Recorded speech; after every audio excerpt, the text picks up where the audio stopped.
市面上光触媒空气清净机这么多，这台2C有什么不一样？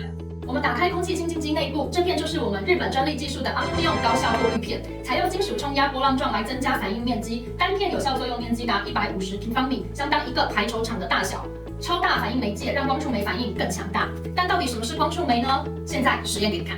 首先，我们拿出由亚甲基兰组成的亚甲蓝液，这是一种像细菌和病毒一样的有机物。我们来模拟病毒、细菌进入空气清净机，将亚甲蓝液喷在阿鲁米高效过滤片上。为了让亚甲蓝液像细菌病毒一样完全附着在过滤片上，我们先用吹风机吹干。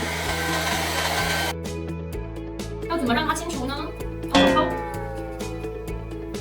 用卫生纸擦。我们将喷满亚甲蓝液的过滤片放进机器中，同时打开跟 RC 一样的 UVA 灯来照射，等待30秒。